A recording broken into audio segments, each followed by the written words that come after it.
Assalamualaikum warahmatullahi wabarakatuh. Sebelumnya, perkenalkan saya Mita Dwi Saputri dengan NPM terakhir 064. Di sini saya akan mempresentasikan hasil penelitian saya dari bab 1 sampai dengan bab 3 yang berjudulkan pengaruh suku bunga, BI rate, profitabilitas, leverage, dan likuiditas terhadap nilai perusahaan perbankan yang terdaftar di Bursa Efek Indonesia tahun 2020 sampai 2024. Fenomena yang melatar belakangi penelitian saya yaitu adalah suku bunga atau BI rate. Yang pertama yaitu pergerakan BI rate mengalami fluktuasi.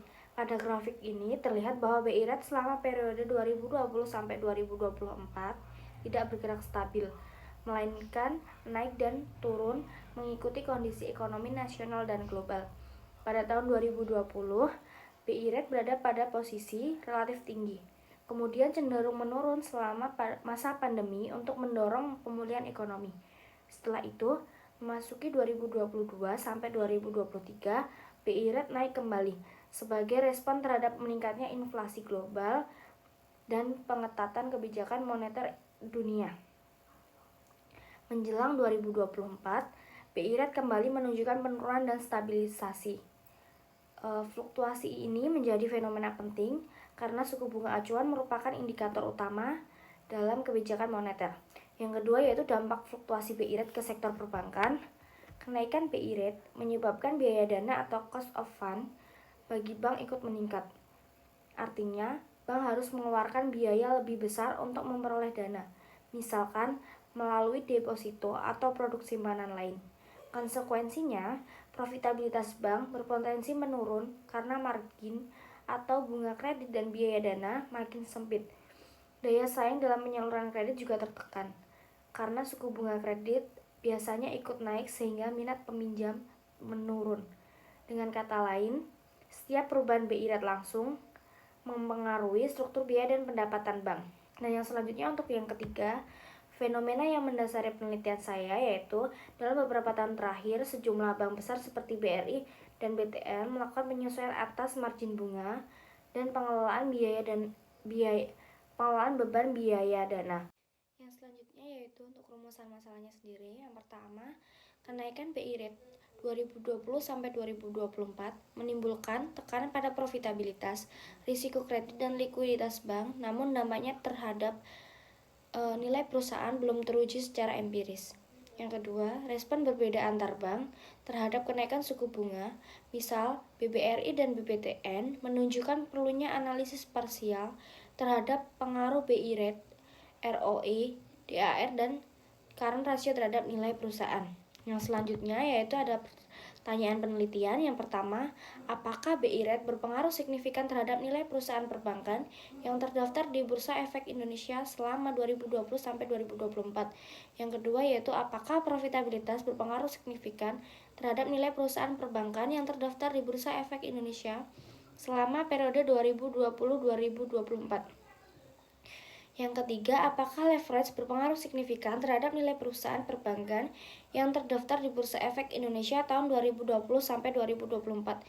Yang keempat, yaitu apakah likuiditas berpengaruh signifikan terhadap nilai perusahaan perbankan yang terdaftar di Bursa Efek Indonesia?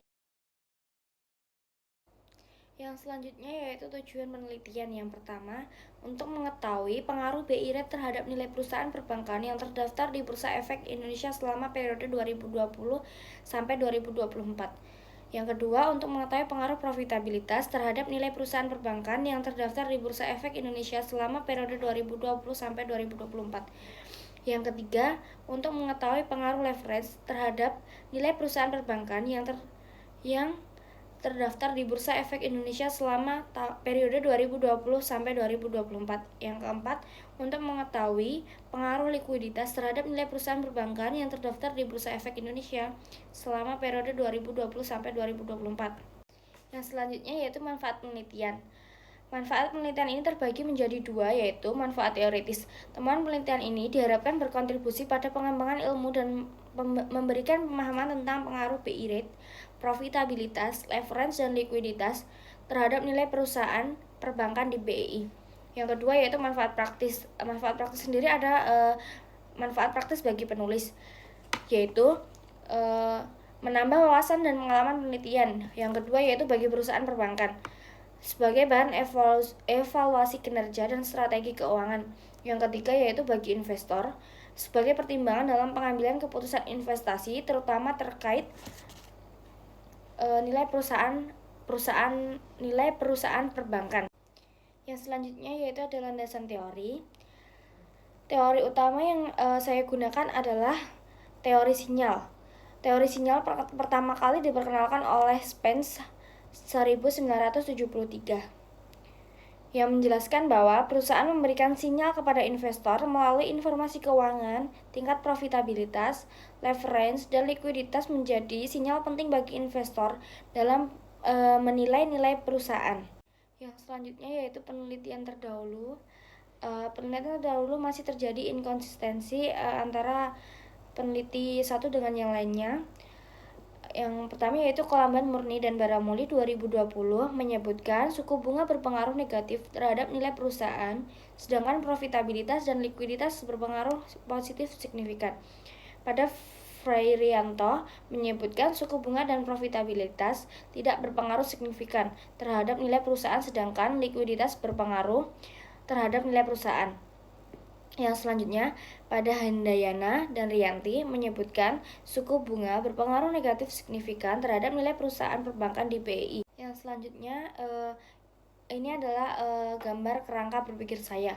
Yang selanjutnya saya membuat pengembangan hipotesis. Yang pertama yaitu untuk H1, tingkat suku bunga berpengaruh signifikan terhadap nilai perusahaan pada entitas perbankan di Indonesia. Yang H2, profitabilitas berpengaruh signifikan terhadap nilai perusahaan pada entitas perbankan di Indonesia.